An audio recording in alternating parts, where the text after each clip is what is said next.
감사드리고요. 오늘 제가 1시간 정도 시간을 가지고 한국교회 미래 그리고 하나님이 우리에게 한국교회의 새로운 회복 또 새로운 부흥을 위해서 주신 여러 가지 지혜들에 대해서 강의를 통해서 혹은 오늘 패널 토의를 통해서 여러분과 함께 좀 나누고자 합니다. 제가 오늘 뭐 적지 않게 오셨네요. 제가 한국교회 또 하나님의 부르신 사역이 있어서 한국교회 여러 곳을 다니면서 제가 이제 목회자분들 만나고 세미나를 하는데요. 요새 잘 모이지 않습니다. 네. 제가 한 10년 전부터 한국교회 미래 2020-2040 한국교회 미래 지도라는 책을 통해서 첫 번째로 제가 한국교회 미래 예측 또 시나리오를 발표했는데요. 그 이후에 우리 10년이 좀 훌쩍 지났는데요.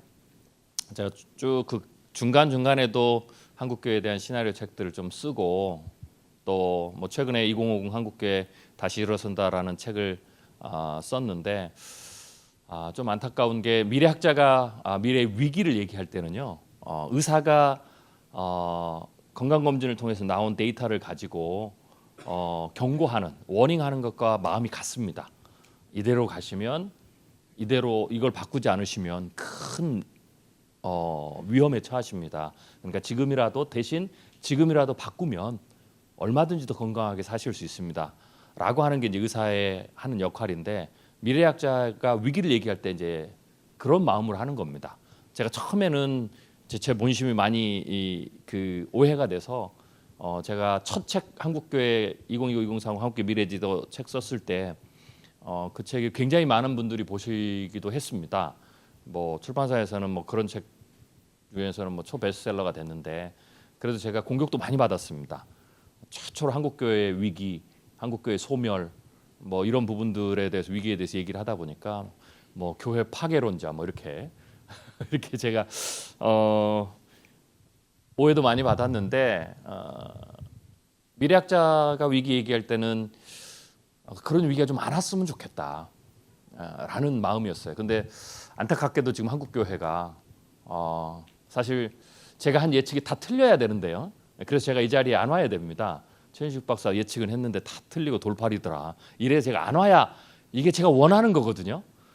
근데 최인식 박사가 예측한 대로 다 됐다. 너무 세상 말로 용하다. 이런 세상에서 그렇게도 얘기하거든요. 야, 너무 뛰어나다 통치. 이래서 저를 부르면 저는 가슴이 좀 아파요. 네, 그러질 않았으면 좋겠다라는 건데요.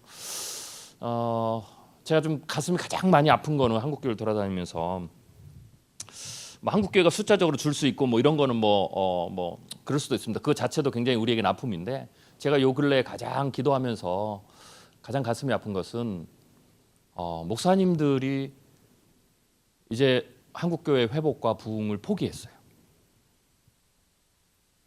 제가 그게 지금 가슴이 가장 아픈 겁니다. 성도들이 다 포기해도 세상 사람들이 다 안 된다고 해도 종교의 시대는 다 끝났다고 모두가 떠들어도 우리 목회자들만 아니다. 하나님이 우리와 함께 계시니까 우리가 다시 회복할 수 있고 다시 부흥할 수 있다라고 우리 목회자들만 목사님들만 마음의 소망을 품어도 저는 한국교회에 희망이 있다고 생각을 합니다. 할렐루야. 네.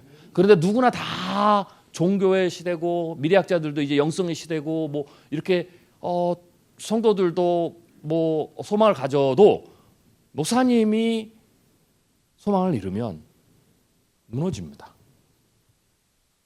오늘 좀 더 많은 분들이 오셨으면 좋겠지만 제가 춘천에 한 400개 정도 교회가 된다라고 들었는데요. 어디나 400교회가 다 오는 건 아니잖아요. 네.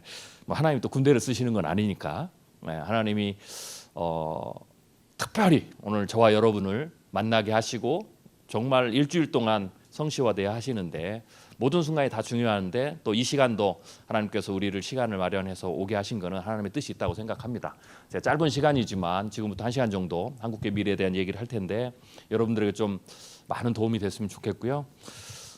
제가 오늘 서울에서 제가 사당 총신대 옆에 제가 집을 저만 한국에 와 있기 때문에 조그만 집을 얻어서 제가 사는데 남성역에서 여기까지 오니까 한 2시간 조금 지하철 타고 왔어요. 제가 이제 차를 안 가지고 다니는데요. 지하철 타고 오면서 뭐 좋더라고요. 그래서 제가 2시간 동안 기도하면서 왔습니다. 그래서 대중교통을 이용하는 게 그게 좋더라고요. 그래서 오늘 기도하는 마음으로 왔는데 오늘 제가 어떻게 보면 좀 통계적 얘기를 좀 오늘 많이 하려고 그래요. 한국교회를 정확하게 좀 진단을 하고 해야 되기 때문에요. 그러면서도 하나님 우리에게 주신 소망을 좀 나누려고 합니다. 짧은 시간이지만 뭐 많은 데이터들을 가지고 얘기하지만 그 데이터 하나하나에 숨어 있는 이야기들 제가 풀어서 얘기할 텐데 여러분들에게 많은 도움이 되셨으면 좋겠습니다.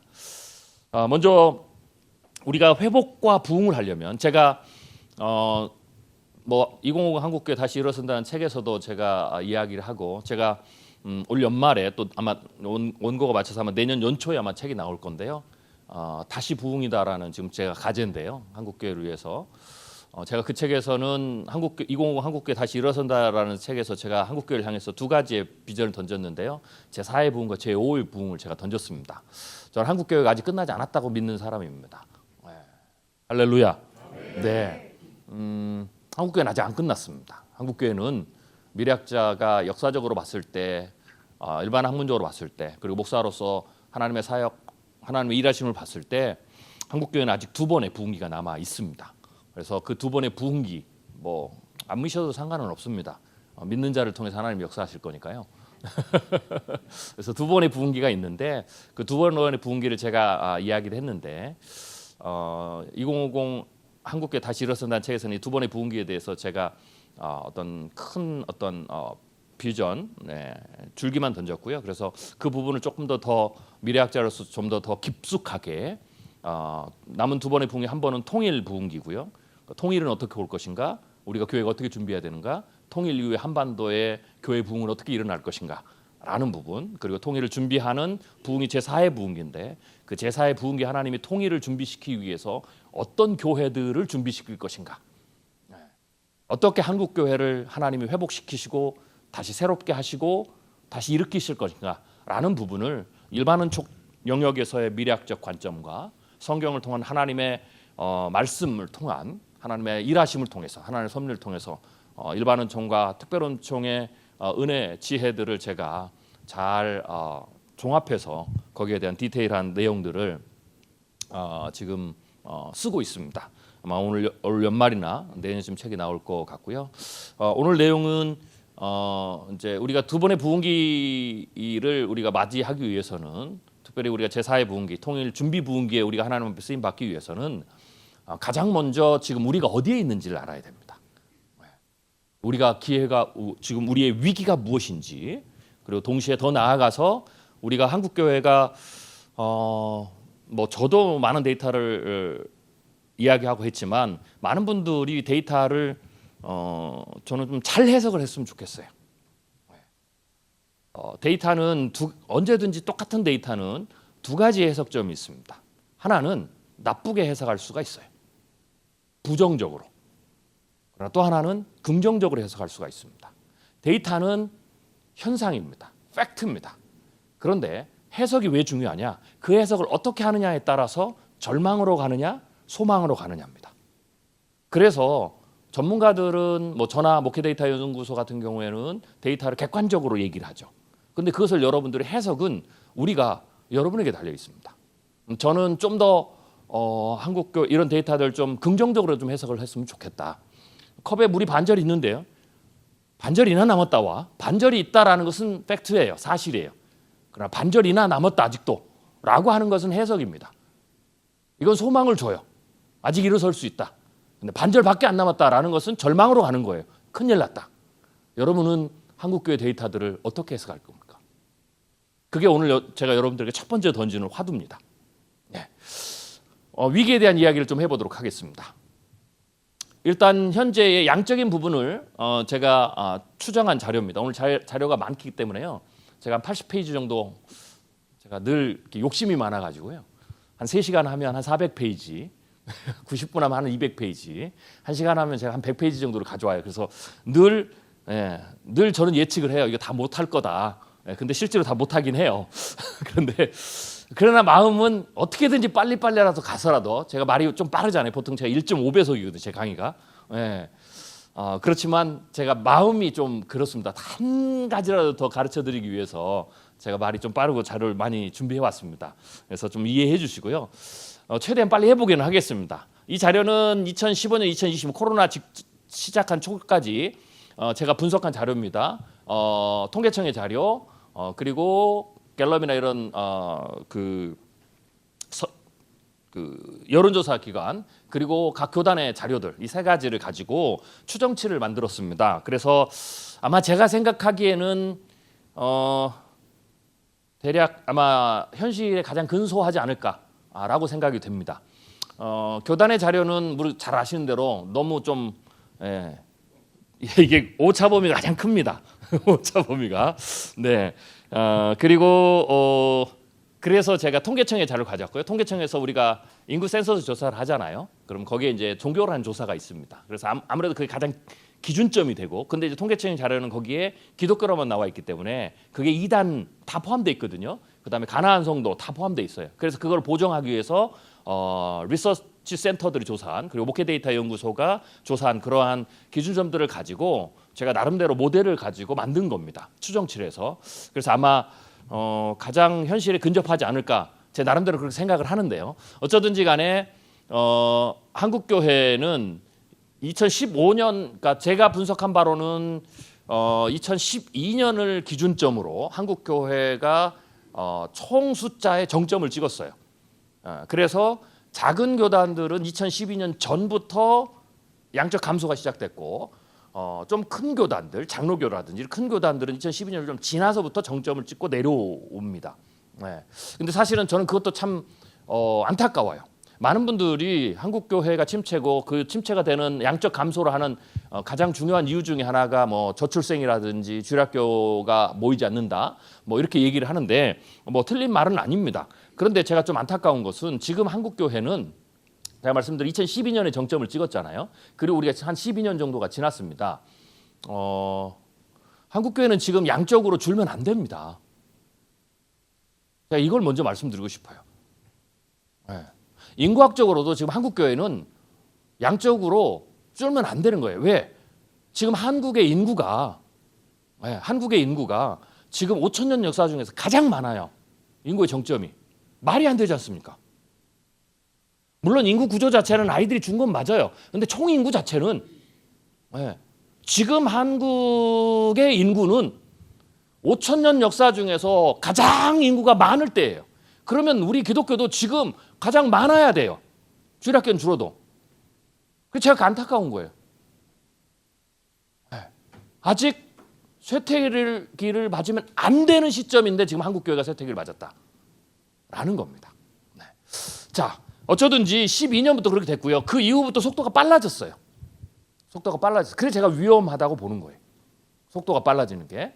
그래서 대체적으로 뭐 결론 말씀드리면 2021년 기준으로 한국교회 실제 출석 성도 수를 제가 집계한 바에 의하면 대략 추정하면 550만 정도 됩니다. 550만. 이거는 실제 출석이에요.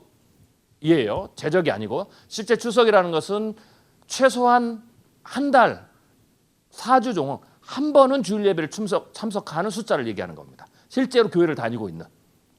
명목상에, 재적상에만 있는 교인들 다 뺀 거죠. 그렇게 했을 때 550만 정도고요. 코로나 때 이 숫자가 좀 더 줄었다라고 보시면 됩니다. 코로나 때. 그래서 대체적으로 지금 뒤에도 자료를 보여드리겠지만 코로나 이후에 뭐 여러분이 목회 데이터 연구소 자료를 굉장히 많이 잘 보셨는데요. 저는 너무 좋은 역할을 하고 있다라고 말씀을 드리고 싶어요. 그런데 이제 거기 자료들을 보면 코로나 이후에 출석률 회복이 대략 평균적으로 80%대 한 중반 정도. 물론 초대형 교회들은 다 회복이 됐습니다. 어떤 데는 헌금도 더 늘었다, 뭐 얘기도 하는데요. 그렇지만 이제 전체적으로 통계를 보면 80% 중반에서 90% 좀 못 미치게 된 거죠. 그렇게 보면 한 10% 정도는 더 추가로 교회를 떠났다 이렇게 보면 되겠죠. 교회를 안 돌아왔다. 그렇게 보면 550만이 2021년 코로나 초기니까 지금 코로나 이후에 지금 한국교회의 실제 출석은 500만 정도밖에 되지 않는다라고 우리가 생각해야 됩니다. 500만 정도. 우리가 뭐 한국교회가 예전에 뭐 1200만을 얘기했는데 거기에 비하면 너무 지금 안타까운 거죠. 네. 자, 그 다음 자료를 보겠습니다. 코로나 바로 나오네요. 성인 예배의 출석률 봤을 때 대략 보면 87%, 교회 학교는 한 81%. 그러니까 한 10% 정도 정도가 지금 교회로 다시 돌아오지 않았다라고 보시면 되고, 그래서 한 500만 정도고요. 예배 회복률 보면 성장했다. 성장한 교회가 실제로 있습니다. 실제로 성장한 교회가 있는데요. 이쪽은 대략 성장한 교회는 한 15%, 전체의 15%가 성장했다고 얘기하는데 이 15%의 평균 증가율이 한 12%가 되고요. 회복하지 못함이 54%가 되는데요. 여기에는 평균 감소가 14%가 또 거꾸로 감소했어요. 그러니까 전체가 준 겁니다. 그래서 코로나 이후로 교회 간에 이 격차가 더 벌어졌다 이렇게 봐야 됩니다. 교회 간의 격차가 더 벌어졌다. 그래서 저는 이렇게 얘기를 하거든요. 제가 대형교회 목사님들을 만날 수 있는 자리들이 가끔 있고 교단의 어르신들 만난 자리가 있는데, 저는 제가 2020-2040 한국교회 미래지도에서도 말씀드렸지만 지금 한국교회 제4부흥교회에서 회복에 굉장히 중요한 역할은 각자의 교회들도 역할이 중요하고요. 또 모든 교회가 다 중요합니다. 대형교회만 중요한 게 아니고 작은 교회 하나하나도 다 세워야 됩니다. 제가 사부흥기를 얘기하면서 느헤미야의 성벽 재건을 가지고 제가 많이 비유로 설명을 하는데요. 느헤미야의 성벽 재건을 쫙 읽어보면서 제가 큰 은혜를 받았는데요. 성벽의 재건이라는 것은 국가의 재건을 상징하는 거거든요. 교회의 재건을 상징하는데 느헤미야가 성벽을 재건할 때 정말 그 안에서 제가 은혜를 받은 게 뭐냐면, 우리는 느헤미야가 성벽을 재건했다 그러면 돈 많은 사람, 힘 있는 사람 이런 사람들만 와가지고 성벽을 다 재건해야 되는 것처럼 생각하는데, 느헤미야의 성벽 재건은 그렇게 이루어지지 않았습니다. 이스라엘 모든 백성들이 전부 다 성벽 재건에 동참해서 이스라엘의 성벽 재건이 된 겁니다. 이스라엘을 회복시킨 거죠. 심지어는 거기 보면 어떻게 나오냐면 어떤 사람은 문고리를, 어떤 사람은 문을, 물론 돈 많은 사람들은, 큰 부족들은 큰 성벽과 큰 문을 했지만 어떤 사람들은 자기 집 앞에 있는 성벽을 쌓았어요. 제가 거기에 너무 은혜를 받았어요. 그래서 제가 하나님께 기도하면서 한국교회가 회복이 되는 데는 모든 교회가 일어나야 된다. 그리고 작은 교회도 역할이 있다. 한국에 제가 다른 자료를 들으니까 제가 정확히는 안 해봤지만 한국 교회 자기 건물을 가지고 있는 교회가 10%가 안 됩니다. 90%는 자기 건물이 없어요. 상가교회거나 그 안에서 또 절반 정도는 미자립이에요. 그런데 오늘 그런 영역에서 목회를 하시는 우리 목사님들도 많이 오셨을 거라고 봅니다. 희망을 가지십시오. 한국 교회는 여러분이 느헤미야가 이스라엘 백성이 성벽을 쌓았던 것처럼 내 집 앞에 그 작은 성벽, 좁은 성벽 하나를 쌓은 것, 그것도 모두가 포함돼서 성벽이 쌓아지는 겁니다. 한국교회 회복은 대형교회만이 하는 게 아니에요. 한국교회 회복은 큰 교회만이 하는 거 아니에요. 한국교회 회복은 제4의 부흥은, 제5의 부흥은 돈 많은 교회, 자립할 수 있는 교회, 그런 교회만이 하는 게 아니에요. 오히려 90%의 작은 교회들이 일어나야 됩니다. 할렐루야. 우리가 큰 일은 못하지만 우리가 하나님이 내게 주신 우리 앞에, 우리 교회 앞에, 우리 지역 안에 있는 우리 성도들만 다시 이렇게 세우도, 그렇게 세워야, 90%가 그렇게 세우지 못하면 한국교회는 못 일어납니다. 그래서 여러분들의 역할이 되게 중요해요. 포기하지 마십시오. 일어나야 됩니다. 소망을 가져야 됩니다. 그리고 큰 교회들은 앞장서야 됩니다. 앞장서야 돼요. 큰 교회들은 코로나 이후에도 수혜를 보셨잖아요. 제가 죄송합니다. 큰 교회의 열심을 조금 깎아내리는 것 같아서 제가 말씀드려서. 제가 2020-2030 한국교회 미래지도에서 이렇게 얘기를 했어요. 한국교회는 생태계가 굉장히 중요하다. 한국교회가 어떻게 부흥됐는지를 우리가 역사적으로 보자라는 거죠. 서울이 왜 대도시가 됐습니까? 왜 서울에 많은 인재들이 모여 있습니까? 간단해요. 지방에서 농사 짓고 논 팔고 소 팔고, 그래서 자식을 어떻게든 공부시켜 보려고 뼈 빠지게 공부시켜서 그들을 인재 만들어서 서울로 보낸 거 아닙니까? 그래서 그 인재들이 모여서 서울을 세계 위대한 도시로 만든 거 아닙니까? 이게 한국의 발전이에요. 이거는 도시만 그런 게 아니라 교회도 그런 거예요. 왜 대도시의 교회들이, 큰 교회들이 부흥했습니까? 물론 그 대도시의 큰 교회들이 넌 크리스찬을 전도하고 물론 했습니다. 그렇지만 우리가 인정해야 돼요. 상당수는 지방의 작은 교회들이, 산가의 교회들이, 시골의 교회들이 열심히 아이들을 전도해서 정말로 내 자식처럼 키워서 그들을 보낸 거 아닙니까? 그래서 그들이 큰 교회로 옮기면서 큰 교회에 모여서 그들이 그 교회의 부흥에 또 동력을 만들어줬던 거 아닙니까? 이제는 제가 그래서 생태계를 생각해야 된다. 그 불뿌린 작은 교회들이 지금 죽어가고 있다는 거죠. 무너진다라는 거죠. 네. 이가 입술이 깨지고 잇몸이 무너지면 치아는 빠집니다. 그래서 큰 교회들은 이제 앞장을 서주셔야 됩니다. 큰 교회는 이제 하나님이 주신 그 놀라운 능력을 가지고, 놀라운 인적 자원을 가지고, 놀라운 재정적 역량을 가지고, 그 뜨거움을 가지고 지역교회를 살려야 됩니다. 같이 잡고 이렇게 세워야 됩니다. 우리 함께 가자. 네. 코로나 이후로 더 쏠림이 더 심해졌습니다. 이것은 큰 교회는 더 부흥했다라는 거죠. 어떤 교회는 제가 너무 안타까운 게요, 어떤 교회 큰 목사님이 그러더라고요. 우리나라는, 우리 교회는 코로나를 잘 지나가서 오히려 헌금이 막 늘어났어. 뭐 좋은 건데요, 제가 너무 가슴이 아팠어요. 그래서요, 제가 던지고 싶은 메시지는 그거였어요. 그래서요. 솔직히 제가 그분한테 이렇게 물어보진 않았습니다. 제 속으로 그랬다는 거예요. 네. 뭐 그거를 제가 폄하하는 건 아니에요. 좋아요, 감사해요. 근데 제가 던지고 싶은 질문은 그거예요. 그래서요. 그 늘어난 헌금으로 뭐 하셨는데요?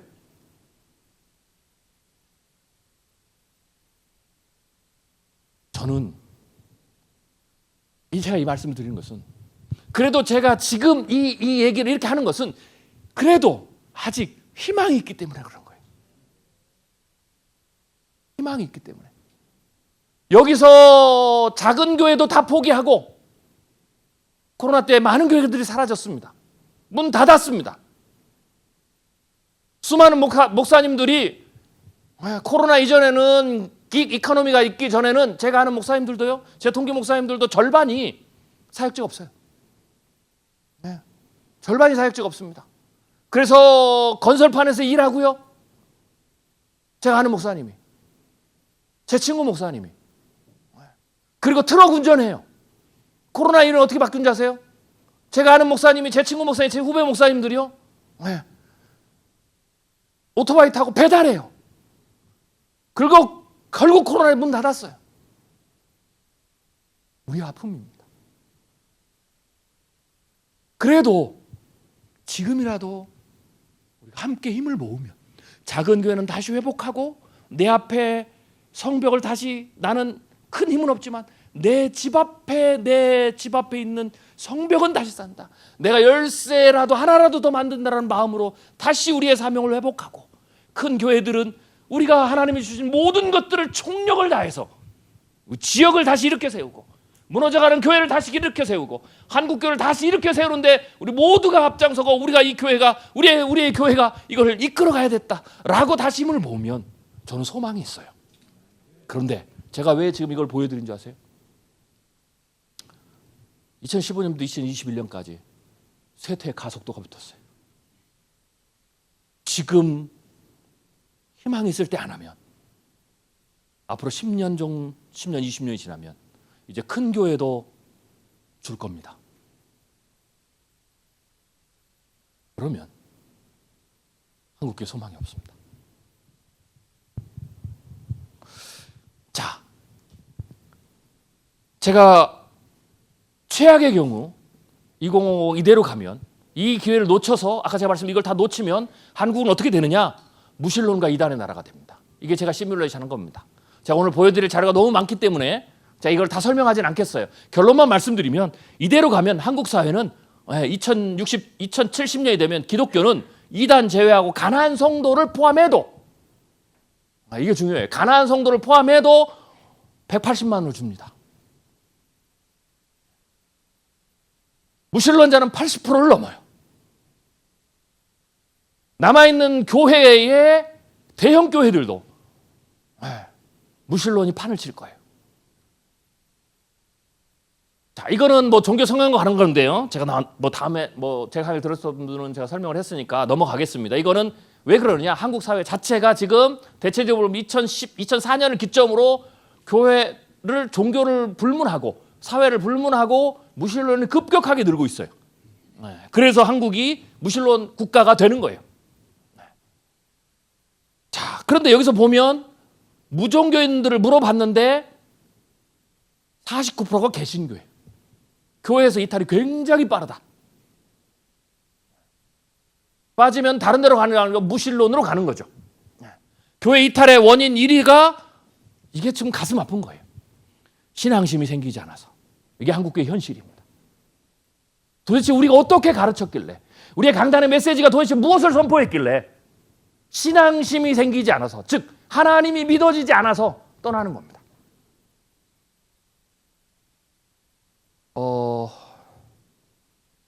한국교회 위기를 얘기할 때 반드시 등장하는 게 있습니다. 왜 한국교회가 전도가 안 되느냐를 얘기할 때 반드시 등장하는 게 있습니다. 저도 그 부분을 다루기는 합니다. 그런데 그거는 저의 생각은 주가 아니에요. 근데 주로 다뤄요. 그게 메인이다. 그게 뭐냐? 우리는 잘하고 있는데 몇몇 교회 목사님들이 자꾸 사고를 쳐가지고 그게 언론에 막 나타나면서 전도문을 다 막았다. 죄송한 얘기입니다. 우리끼리니까 얘기를 드릴게요. 변명입니다. 우리 교회 주위에 있는 넌 크리스찬 별로 관심 없습니다. 무슨 전도문을 막아요? 우리가 전도를 안 해서 전도가 안 되는 거죠. 진짜 이유는, 교회를 떠나는 이유는 신앙심이 생기지 않아서 그래요. 대형교회 목사님이 사고 쳐서가 아닙니다. 거꾸로 뒤집어 볼까? 이게 잘 이해 안 되면? 네, 이렇게 말씀드릴게요. 불교에서도 사고 많이 칩니다. 기억하신 거 몇 개 되십니까? 우리는 불교 신자가 아니니까 불교에서 일어난 일 별로 관심도 없습니다. 불교 신자들만 관심이 있는 거예요. 천주교에서도 많이 사고 칩니다. 우리 별로 관심 없어요. 기억도 안 나요. 마찬가지로 기독교 안에서 사고 치고 이런 것들은요, 천주교, 불교, 넌 크리스찬들, 전도 대상자들 별로 관심 없습니다. 그러니까 더 이상 이걸로 우리 변명하면 안 됩니다. 지금 한국교회가 우리가 지금 전도가 안 되는 것은 두 가지 이유예요. 하나는 세대가 바뀌었기 때문에 전도를 해야 될 새로운 브릿지가 바뀐 거예요. 전도하는 방식이 바뀐 거예요. 그래서 과거의 방식대로 전도가 안 되는 겁니다. 전도가 안 되는 게 아니고. 그건 우리가 공부하고 연구하고 실험하고 해서 방법을 찾으면 돼요. 그거 하나. 그리고 또 하나는 더 중요한 얘기. 우리가 안 하잖아요. 주일학교 제가 사역을 오래 했어요. 왜 주일학교 부흥이 안 되는 줄 아세요? 제가 주일학교 사역자 만나면 저 똑같이 얘기해요. 제가 이렇게 얘기해요. 너희들 전도 안 하잖아. 전도 안 하니까 안 되죠. 제가 주일학교 사역을 오래 했습니다. 디렉터까지 20년. 제가 사랑의 교회 사역을 하기 전에 제가 교육전사를 했는데요. 제가 사랑의 교회 1998년도에 들어갔어요. 제가 군대를 제대하고 가서 거기 들어가기 전 한 2년, 3년 동안 제가 안양에서 전도사 생활을 했습니다. 그 교회 목사님께서 제 주례를 서주셨어요. 제가 몇 달 전에 영국 웨일즈 선교를 갔는데요. 그 목사님 아드님 분이 총신대 교수님인데 거기서 만났어요. 같이 강사로. 제가 그때 있었을 때 제 얘기를 많이 해주셨다고 하더라고요. 제가 그때 주일학교 사역자를 했어요. 그때까지도 전도를 했습니다. 전도 진짜 많이 했습니다. 제가 전도에 경험이 있어서 얘기를 하는 거예요. 왜 전도를 안 하는지. 그때 전도를 하면은요, 토요일만 되면 전도했어요. 매주. 그리고 교사들이요, 전도사나 교사들이 그 학교에 가서 전도를 하는데요, 자리 쟁탈전을 벌였어요. 하도 많아서. 지금은 늦게 가도 자리 쟁탈전도 안 벌입니다. 가장 좋은 교문 앞에 텅텅 비어 있습니다. 제가 여름 성교학을 하는데요, 탈 이런 거 방송에 빌려와가지고 북치고 장구치고 그때 했어요, 실제로. 그래서 제가 전도 아이들 부흥하는데 전도를 하는데요, 제 기억으로 한 1,500명가를 모아봤어요. 전도했어요. 지금은 전도 안 합니다. 성경학교 때도 전도 안 합니다. 그러니까 부흥이 안 되죠. 저출산 그 안에 피하지 마십시오. 통계는 그렇게 쓰시는 게 아닙니다. 제가 저출생의 위기를 얘기한 것은 그렇게 쓰시라고 제가 얘기한 게 아니에요. 합리화하라고. 최 박사님 얘기도 다 됐어. 다 그러고들 계시더라고요. 그렇게 쓰시라고 제가 예측한 게 아니에요. 더 구체적으로 얘기를 해보죠. 맞아요. 0.78명. 낮아요. 그런데요. 정확하게 얘기를 하죠. 밖에 나가면 아직도 아이들은 수백만이에요. 아직도 한국교회 주일학교 모든 예배실을 다 2번, 3번 채우고 남을 정도 아이들은 아직도 여전히 있어요. 할렐루야. 그냥 0.7명에 이제 애들 안 나니까 애들이 없어 이러지 마세요. 물론 차이는 있어요. 어떤 지역은 아이들이 아주 없을 수는 있어요. 그런 지역은 대신 다른 연령층이 많아요. 그럼 거기 전도하면 돼요. 그런데 어디들은요 아이들이 많아요. 그래요. 시대가 바뀌었을 뿐이에요. 전도의 포인트가 바뀌었을 뿐이에요. 부흥과 회복의 포인트가 바뀌었을 뿐이지 부흥이 안 되는 게 아니라는 거죠. 회복이 안 되는 게 아니라는 거죠. 가장 큰 문제는 우리 스스로가, 목회자 스스로가, 교회 최고의 리더인 목회자 스스로가 안 된다라고 생각하는 거예요. 회복도 안 되고 부흥도 안 되고 소망도 없어. 그게 저의 가슴을 가장 아프게 하는 거예요. 또 데이터를 좀 더 보겠습니다. 자, 좀 넘어가고요. 이것도 좀 우리가 생각해 봐야 할 부분이에요.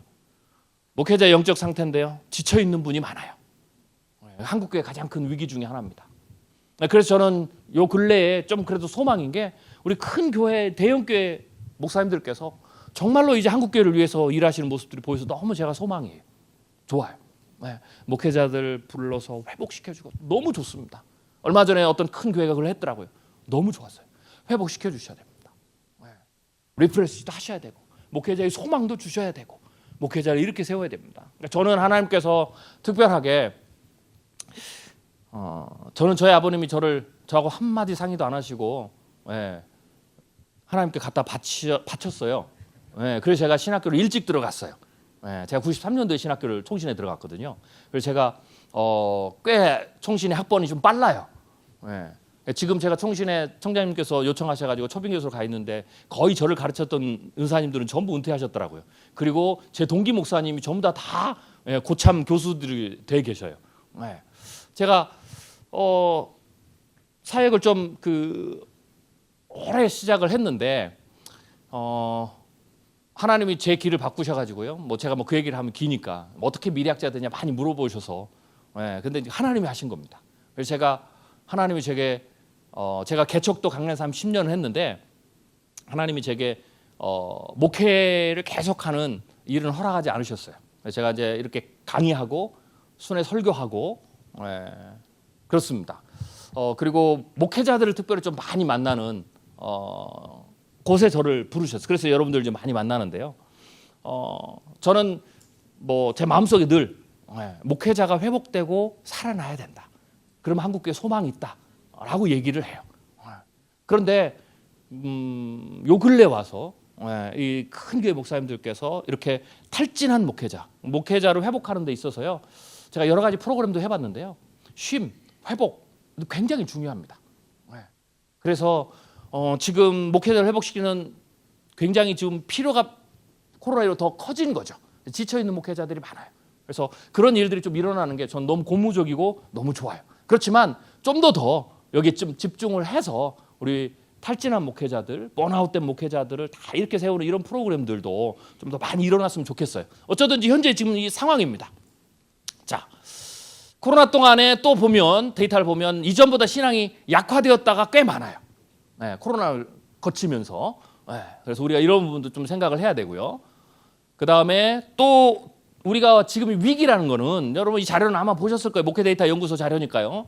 10년 후에 3040 세대한테 물어봤어요.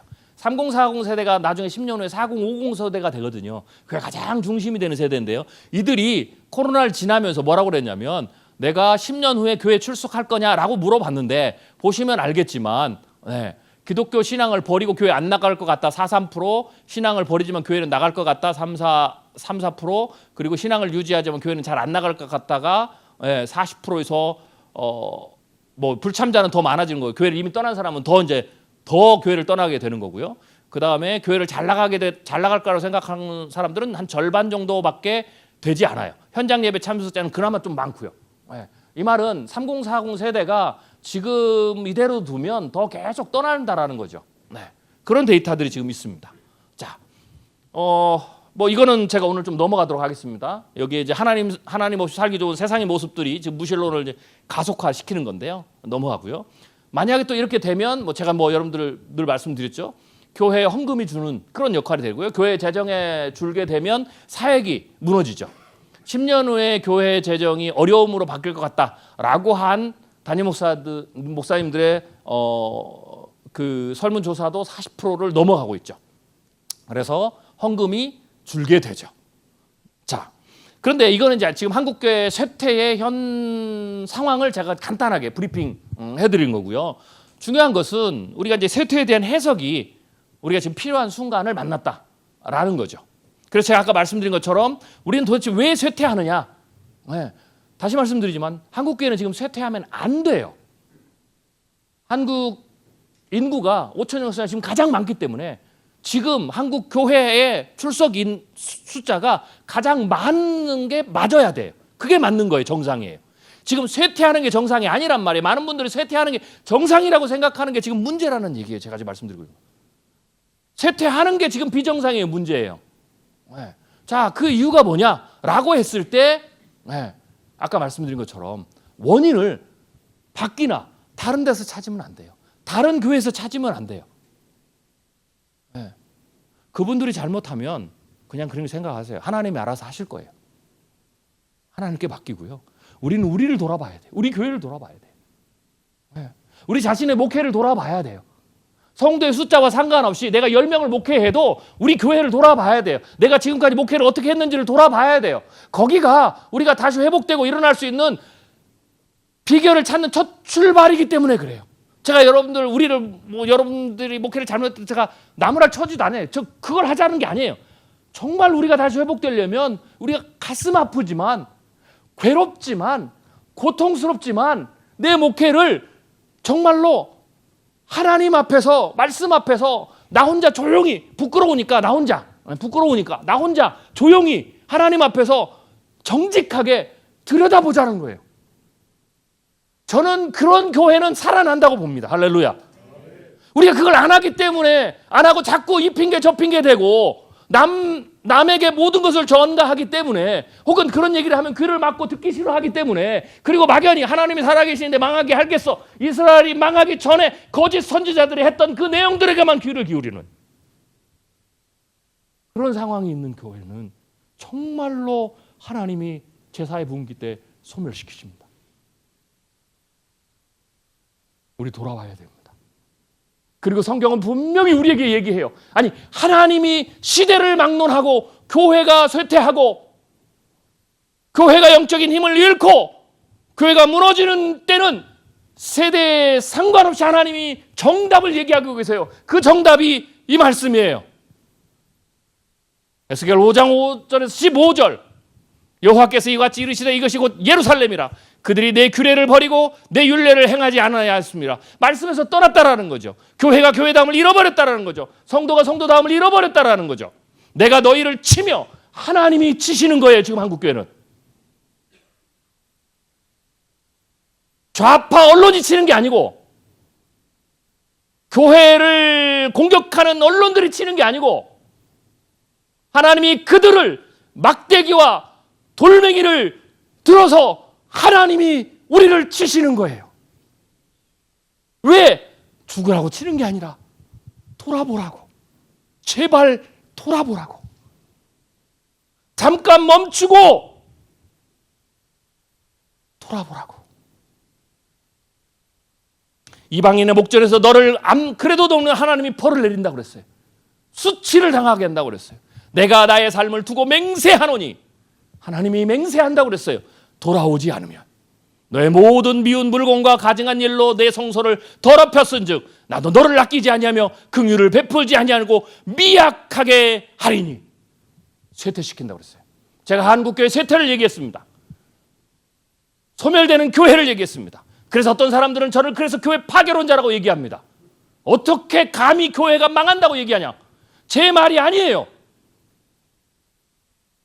하나님의 약속이에요. 하나님의 맹세예요. 하나님은 그렇게까지라도 하셔서 한국교회를 회복시키고 지금 싶으신 거예요. 우리의 목회를, 여러분의 목회를, 우리의 교회를 하나님이 회복시키고 지금 싶으신 거예요. 거기에 우리는 응답하면 됩니다. 간단해요. 응답하면 됩니다. 그러면 하나님이 회복시킨다고 약속하셨어요. 우리는 그렇게 생각해요. 이 교회를 도대체 내가 어떻게 회복시킬까? 많이 애쓰셨죠. 10년을 애쓰셨을 거예요. 20년을 발버둥 치셨을 거예요. 그래요, 안 돼요. 안 됩니다. 저는요, 목사님들 만나면 이렇게 얘기합니다. 성도를 믿지 말라고요. 성도 믿지 마세요. 네. 너무 여기에 상처받지 마세요. 제가 하는 얘기는 성도는 믿음의 대상이 아니에요. 성도는 믿음의 대상이 아니라 용서와 기도의 대상이고 돌봄의 대상이고 사랑의 대상이에요. 그래요. 우리 능력으로 회복 안 됩니다. 하나님이 하십니다. 그래서 우리가 힘을 얻을 수 있는 거예요. 그래서 제가 우리의 교회들이 회복될 수 있다라고 얘기하는 거예요. 제가 여러분 보면은요, 제가 그래도 꽤 뛰어난 전략 전문가거든요. 예, 우리나라 4대 그룹이 저를 불러서 미래 전략을 물으니까 제가 전략 전문가로 봤을 때요, 예, 여러분의 교회는 여러분처럼 목회하면 안 됩니다. 안 되는 게 정상이에요. 그러니까 괜찮아요. 하나님이 하시면 돼요. 내가 20년을 해봐서 안 되니까 포기하셨잖아요. 하나님이 그거 내려놓으라고 얘기하시는 거예요, 지금. 내가 한다. 자, 중요한 시간입니다. 한국교회는 추락하는 건 맞아요. 그러나 날개는 꺾이지 않았다. 제가 데이터를 물이 반절밖에 없네라는 것을 반절이나 있다라로 해석을 해드릴게요. 자, 1985년, 2015년까지 데이터입니다. 제가 발표했던 데이터인데요. 맞아요. 전체 젊은이들, 아이들 다 줍니다. 네. 그렇지만 희망적인 거 다 줄었어요. 교회만 준 게 아니에요. 천주교, 불교 다 줍니다. 아이들이 적으니까. 예, 물론 그들도 전도 안 해요. 그래서 줄어요. 예, 전도 안 하면 줄어요. 예. 자, 그런데 중요한 거. 그럼에도 불구하고 이게 기독교, 천주교, 불교, 무정교인데요. 기독교는 여전히 전체 절대적인 숫자는 줄어도 복음화율은 아직도 버티고 있습니다. 그래서 아직 희망이 있다는 거예요. 아직도 버티고 있어요. 다른 데는 절대 숫자만 준 게 아니고 우리에게 이 복음화율도 줄고 있어요. 불교는요, 급격하게 줄고 있어요. 불교는 미래가 없어요, 이제. 그런데 우리는 절대 숫자가 줄었지만 그래도 늘고 있어요. 심지어는 어떤 지역은, 어떤 연령은 복음화율이 늘었어요. 왜요? 현장에서 교사들이 포기하지 않았기 때문에 그래요. 교사들은 포기하지 않고 있는데, 남은 자들도 포기하지 않고 있는데 왜 우리가 포기해야 됩니까? 포기하지 마세요. 자, 복음화율 상승했단 말이죠. 자, 보면 이게 제가 데이터입니다. 자, 그 다음에 코로나 이후에 절대적 숫자는 추가 하락했지만 중요한 게 있어요. 영적 동기부여는 오히려 향상됐습니다. 즉 기회예요. 위기는 기회입니다. 이 기회를 놓치지 마세요. 코로나 2년 반 동안 떨어져 살면서 나온 사람들이 현장 예배를 그리워했고요. 코로나 2년 동안 여러 방법으로 애를 쓰면서 말씀대로 살려고 노력했지만 이들이 지금 자기가 안 된다는 걸 알았어요. 그래서 오히려 코로나를 거치면서 경제가 더 어려워졌어요. 한국 경제가 어려울 거예요. 내년에 더 어려울 거예요. 미국이 경기 침체 갈 거예요. 제가 늘 얘기했잖아요. 그리고 다시 또 회복으로 갈 거예요. 그런데 한국 사회는 경제 위기로 가면 이번 경제 위기 때는 자영업자가 굉장히 힘들어요. 경제적으로 더 어려워질 거예요. 직업에 있어서도 직업도 완전 고용들이 다 무너지고 있어요. 직업에 큰 혼란이 와요. 인공지능이나 이런 기술 때문에. 그래서 사람들은 삶의 자리가 불안해요. 한국 사회는 지금 가장 큰 문제가, 제가 이런 얘기를 하거든요. 한국 교회가 부흥을 하는데 굉장히 중요한 역할을 해야 하는데 기적과 이적이 일어나야 돼요. 부흥은 기적과 이적이 일어나야 돼요. 왜? 기적과 이적은 하나님이 살아계신다는 증거거든요. 종교가 필요한 증거거든요. 우리가 진짜 종교라는 이 증거거든요. 그래서 한국교회가 부흥할 때, 특별히 제3회 부흥교회 부흥할 때 한국교회에 놀라운 기적이 일어났는데 그게 뭐냐면 치유의 역사가 일어났어요. 네. 치유의 역사가 일어났어요. 수많은 병자들이 교회로 모여들었어요. 네. 그래서 교회 안에서 치유의 놀라운 역사가 일어났어요. 그리고 그 사람들이 변화됐어요. 그리고 그 사람들이 교회에서 은혜 받고 복 받고 성공했어요. 우리는 교회가 성공을 얘기하는 거 지금 폄하하는데, 아니, 폄하하시면 안 돼요. 그때는 그 성공이 살아남는 것이, 먹고 사는 것이, 내 자녀가 출세하는 것이 그들의 그 세대 사람들 가장 간절한 소망이었어요. 교회는 그 소망을 이루고 줬단 말이죠. 지금 그걸 계속 얘기하는 게 문제이지. 그렇다고 과거에 그것을 폄하하지 마세요. 지금 그게 바뀌었을 뿐이에요. 그게 뭘로 들어가느냐? 자아실현으로 들어가는 거예요. 그래서 한국교회는 두 가지에서 기적이 일어나야 돼요. 첫 번째는, 과거는 생물학적으로 치유가 일어났어요. 근데 지금은 그걸 안 해도 돼요. 왜? 병원 가면 되니까. 그래서 안 일어나는 거예요. 하나님이 정확히 말하면 안 일으키시는 거예요. 병에 걸렸으면 병원을 가야죠. 병에 걸렸다고 병원을 안 가고 밤새도록 철야기도 하고 안수기도 해서 병을 키우지 마세요. 그래서 하나님이 지혜를 주셔요. 병원 가라고. 내가 의사통해서 할 거니까. 그래서 그 시대는 지난 거예요. 하나님의 기적과 치유의 역사도 시대에 따라서 필요성에 따라 바뀐단 말이에요. 그러면 지금은 제가 이렇게 얘기를 하죠. 그러면 하나님의 놀라운 기적과 치유 역사가 지금 필요한 것이 뭐냐? 지금은 마음의 병이에요. 지금 한국인들의 60%가 마음의 병을 가지고 있어요. 즉 지난 3부흥기 때는 말 그대로 생물학적 몸의 치유가, 기적의 역사가 교회에서 일어났어요. 이제는 마음의 병의 치유가 교회에서 일어나야 됩니다. 할렐루야.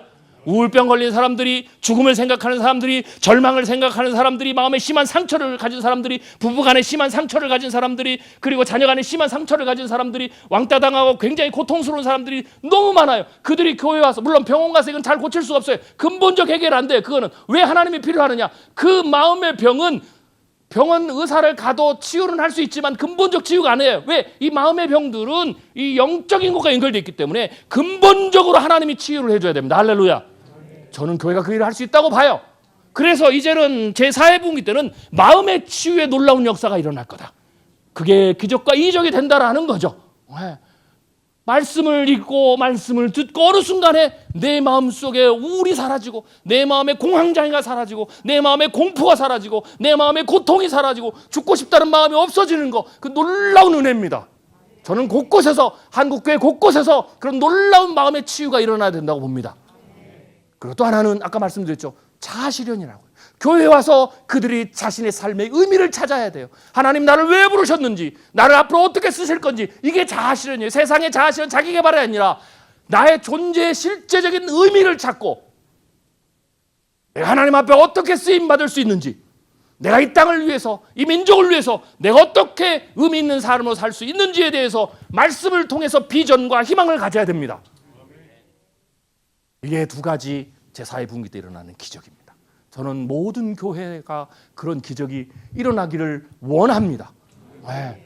자, 그렇죠. 이런 것들은, 이 위기는 곧 어떻게 돼요? 우리가 어떻게 하느냐에 따라서, 어떻게 해석하느냐에 따라서, 어떻게 이끄느냐에 따라서, 어떤 방법으로 접근하느냐에 따라서 그대로 놔두면 망하는 가속의 요소가 되지만, 우리가 어떻게 하느냐에 따라서, 어떻게 해석하느냐에 따라서 새로 일으켜 세울 수 있는 굉장히 중요한 목회의 접촉점이 된다는 거죠.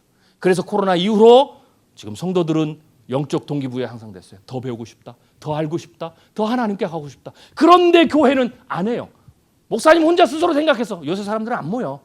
요새 말씀 기도 길게 하면 사람들이 싫어요. 천만에요. 얼마나 기도하고 싶어 하는데요. 단 과거에 내 삶이 달라졌는데, 내 삶의 다른 시간과 내 삶의 다른 조건에 맞춰서 교회가 기도의 시간을 만들어주고 모이게 해야 되는데, 교회는 그거 전혀 상관없어. 그냥 목사님 편하신 대로, 그냥 기존에 했던 것이 편한 대로 그냥 하는 거죠. 그래서 못 오는 겁니다. 착각하지 마세요.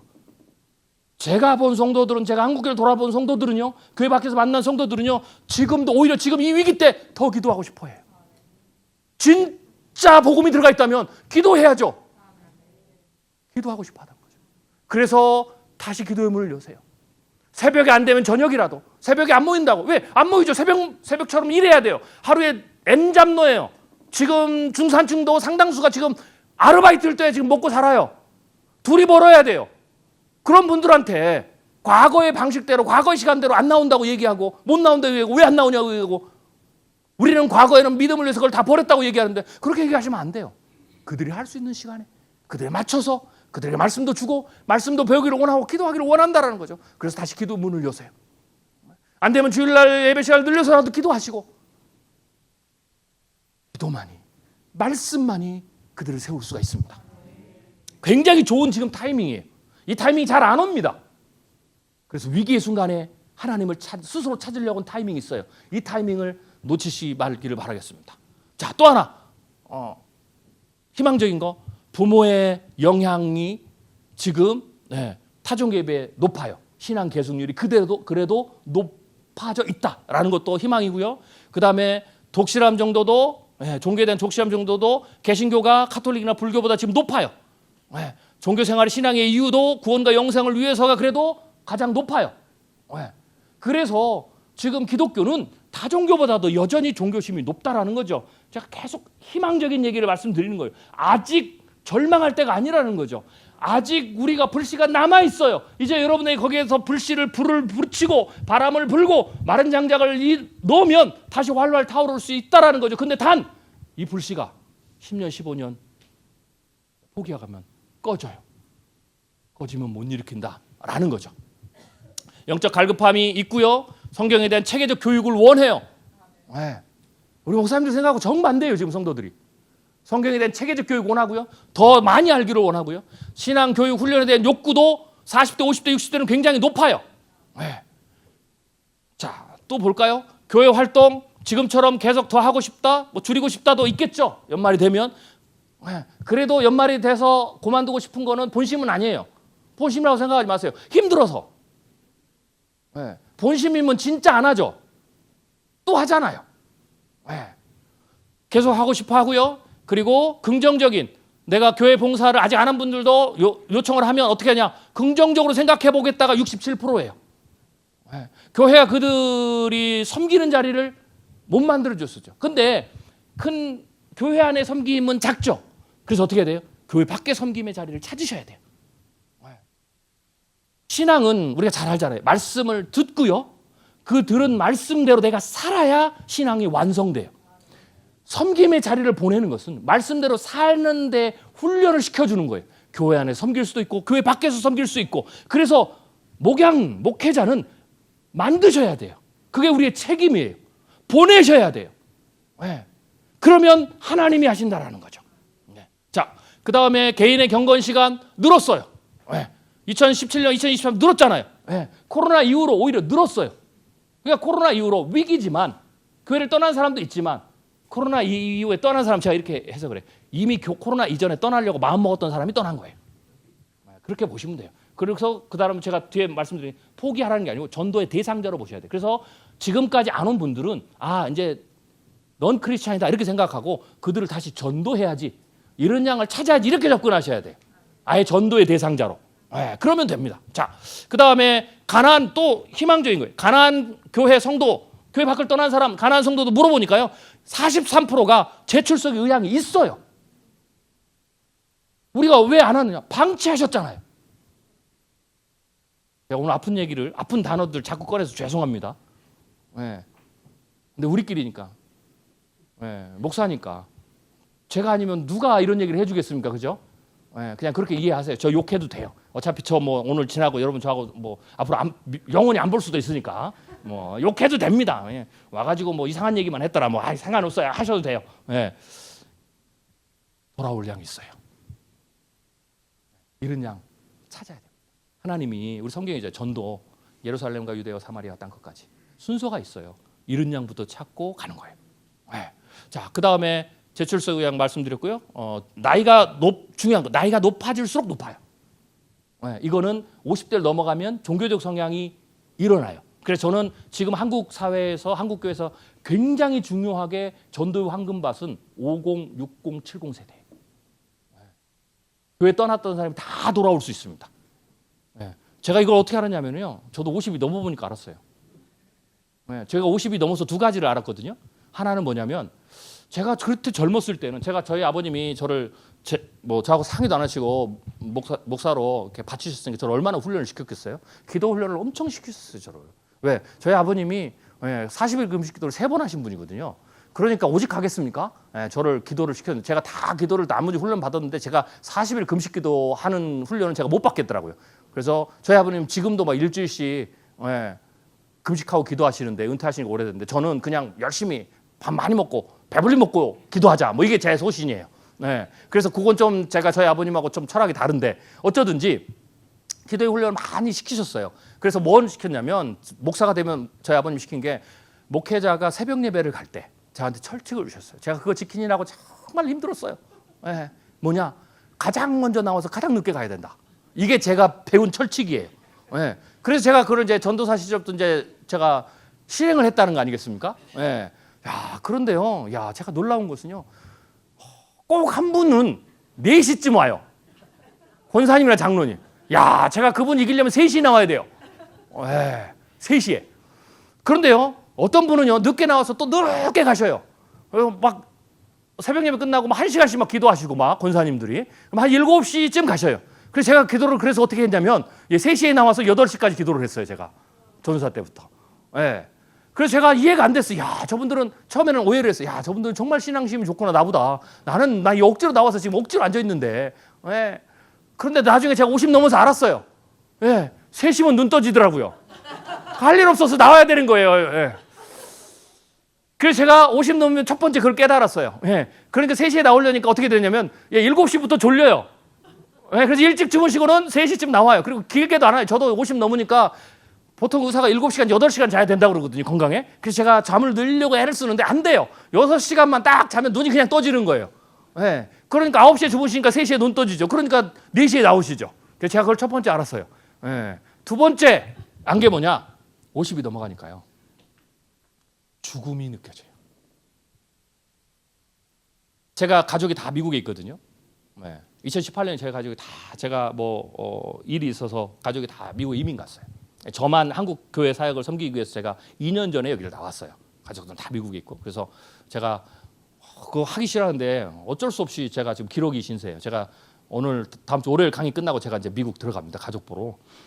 그런데 제가 저희 학교에 제가 이제 사역을 하니까 제가 학교 옆에다가 오피스텔 작은 거 5평짜리 하나 얻었어요. 혼자 살기 좋더라고요. 제가 미니멀리즘이거든요. 그래서 혼자 딱 사는데 제가 그 도어락 있잖아요.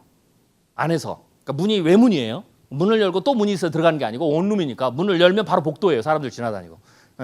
그러니까 제가 안에서 도어락을 하나를 이렇게 더 달았어요. 이게 탁 하면 이제 열면 탁 걸리는 거 있죠. 그걸 달았거든요. 가끔 저희 아내가 오니까 혼자 있을 때도 있거든요. 제가 지방에 강의 가면. 그래서 저희 아내를 달아놨어요. 그런데 제가 아내가 하고 저 혼자 있을 땐 절대 그걸 안 닫아요. 왜 안 닫는지 아세요? 이해되시겠어요? 어느 날 죽으면 아무도 저를 문 열고 제 시체라도 꺼내가야 될 거 아니에요. 그 생각이 들더라고요. 50에. 왜냐? 제가 59견에 저라고 열심히 같이 사역하던 사역자가 어느 날 밤에 주님이 불렀어요. 50이 전에는 전혀 그 생각을 해본 적이 없어요. 내가 죽는다는 생각을. 그래서 애들한테 죽음을 얘기하고 네가 살면 어떻게 이거 하나도 안 들어와요. 왜? 애들은 영원히 안 죽을 거라고 생각하거든요. 그러니까 절대로 그런 얘기는 하지 마세요. 근데 50이 넘으면 그 생각이 들어요. 이 말이 뭐냐? 죽음 이후로 생각하게 돼요. 그래서 천국에 대한 소망이 막 커지더라고요. 50, 60, 70 세대가 그래서 종교심이 올라가는 거예요. 그래서 한국 교회는요 지금 전도의 황금기예요. 50, 60, 70은 톡 되면 옛날에 고구마 전도도 있잖아요. 찔러보고 막 이렇게 거기까지 하는 게 톡 되면 그냥 특히 경제 위기 때 톡 되면 바로 예수를 믿게 돼요. 이 좋은 황금기에 부흥을 포기하고 있다는 거죠. 이 좋은 황금기에 출산율 0.78명 뒤에 숨어 있다라는 거죠. 이 좋은 황금기에 몇몇 교회 목사님들이 사고를 쳐서 전도의 문이 다 막혔다고 혼자 생각하시는 거죠. 그리고 최종적으로 결론으로 안 해요. 우리의 쇠퇴는 안에서 쇠퇴하는 겁니다. 안에서. 이 말은 뭐예요? 간단해요. 하면 됩니다. 하면 돼요.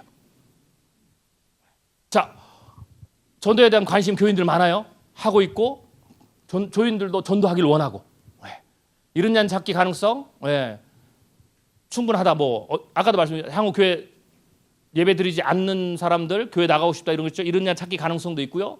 그 다음에 무종교인도 좁은 범위 전도의 가능성이 있어요. 무종교인들 중에서도 향후 종교 가질 의향이 있느냐가 19%나 돼요.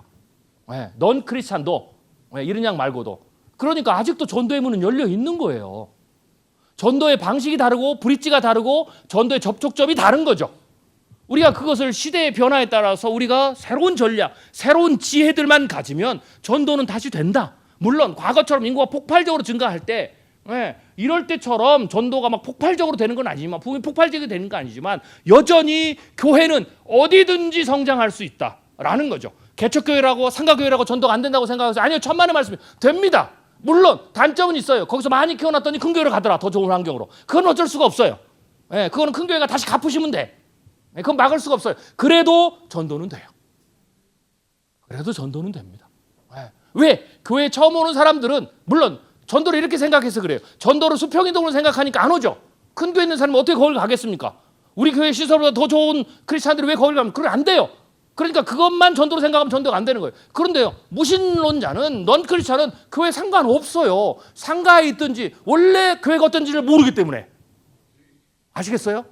그분들은 이 교회 와서 내가 치유받느냐, 마음의 상처가 치유받느냐, 내가 하나님을 만나느냐, 내가 새로운 인생의 비전을 찾느냐가 중요하죠. 그래서 전도는 돼요. 그래서 작은 교회들, 상가 교회들은 수평이동 생각하지 마시고 무신론자 전도하세요. 그러면 돼요. 물론 단점은 키워놨더니 큰 교회로 가더라. 그러면 그냥 시집 보낸다 이렇게 생각하시면 돼요. 하나님이 다 알아주시니까. 하나님이 다 알아주시니까. 그리고 큰 교회는 갚으세요. 그 교회를 돕고 지원하고 협력하고 목사님들 다시 세우는 데 도움되고 이게 생태계입니다. 천주교는 스스로 생태계를 제도적으로 만들었지만 우리는 제도적으로 생태계를 만들지 않아요. 한 교회로. 천주교는 인위적으로 한 교회를 만들지만 우리는 이 생태계라는 개념에서 한 교회를 이루어야 됩니다. 우리 모두가 형제고 우리 모두가 지체고 우리 모두가 도와준 거고 하나님이 내게 많은 것을 주신 것은 많은 것을 나누기 위해서. 제가 재능이 많거든요. 보통 글을 잘 쓰면은요 강의를 잘 못해요. 교수님들이 주로 특성이 그래요. 근데 강의를 잘하면 글을 잘 못 써요. 근데 놀랍게도 저는 두 개를 다 잘해요. 제 책에서도 은혜를 받으시고 강의도 은혜를 받으시잖아요. 제가 이 얘기를 하는 이유는 제 자랑을 하려고 하는 거고 제가 달란트가 많아요. 그래서 제가 늘 하나님 앞에 괴로워요. 왜? 성경을 보면 한 달란트는 한 달란트, 두 달란트는 두 달란트, 다섯 달란트는 다섯 달란트를 남겨야 되죠. 다섯 달란트 맡은 종이 한 달란트만 남기면, 다섯 달란트 맡은 종이 세 달란트를 남기면 한 달란트, 두 달란트 맡은 종보다 많이 했지만 하나님 앞에서는 책망받을 거라는 게 제 생각이에요. 하나님이 다섯 달란트를 주신 이유는 다섯 달란트를 다 쓰라고 한 거예요. 그래서 제가 싫어요. 글도 써야 되고 강의도 해야 되고 제가 힘들어요. 큰 하나님이 큰 교회 주신 것은